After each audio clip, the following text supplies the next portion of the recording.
Hello guys, আসসালামু আলাইকুম। আমি নাজমুল হাসান আপনাদের সঙ্গে আছি। তা আজকের ঝড়ের যে অবস্থা, সেই ঝড়ের অবস্থা নিয়ে আপনাদের সঙ্গে কিছু ভিডিও নিয়ে এলাম। দেখতে পাচ্ছেন আজকে আমাদের বাড়ির সামনে যে জমিগুলো ছিল তা সম্পূর্ণ জলে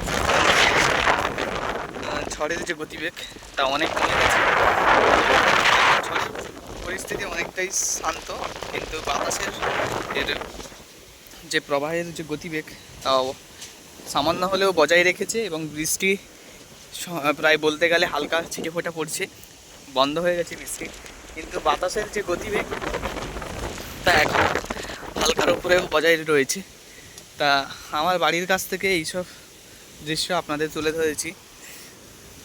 দেখুন কিভাবে কতটুকু ক্ষয়ক্ষতি করতে পেরেছে। যদিও আমফান, আইলা কিংবা বুলবুলের মতো ঝড়ের মতো সেরকম ক্ষতিগ্রস্ত মানুষ হয়নি এইবারে, কিন্তু বৃষ্টি প্রচুর হয়েছে। বৃষ্টি কালকে রাত থেকে প্রচণ্ড বৃষ্টি হয়েছে, যার জন্য এইসব পুকুরগুলো এবং যে খালবিলগুলো দেখছেন এগুলো সম্পূর্ণরূপে শুকনো ছিল, কিন্তু প্রায় বলতে গেলে জলই ছিল না, কিন্তু এখন তার সম্পূর্ণ কানায় কানায় পরিপূর্ণ হয়ে গেছে জলে।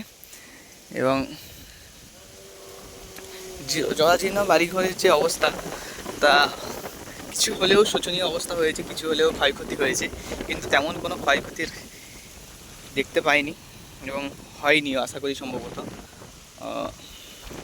কিন্তু বর্তমানে যে ঝড় তা খুবই মানুষকে যে জলে পরিপূর্ণ করে দিয়ে গেছে একদম। তাই এটার জন্য মানুষ খুবই হয়তো সমস্যার সম্মুখীন হতে হবে।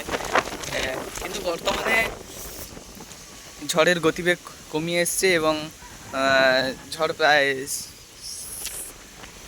শিথিলতার দিকে যাচ্ছে, কিন্তু পরবর্তীতে হয়তো এর গতিবেগ বাড়তে পারে কিংবা না পারে, এটা হয়তো আবহাওয়া দপ্তর ভালোই বলতে পারবে।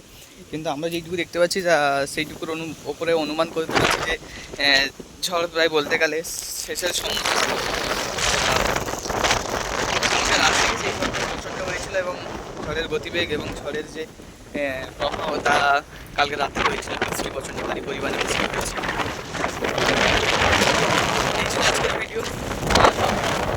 এবং আমাদের চ্যানেলে, আমাদের ফেসবুক পেজে আপনারা সাথে থাকুন, দেখতে থাকুন। নমস্কার।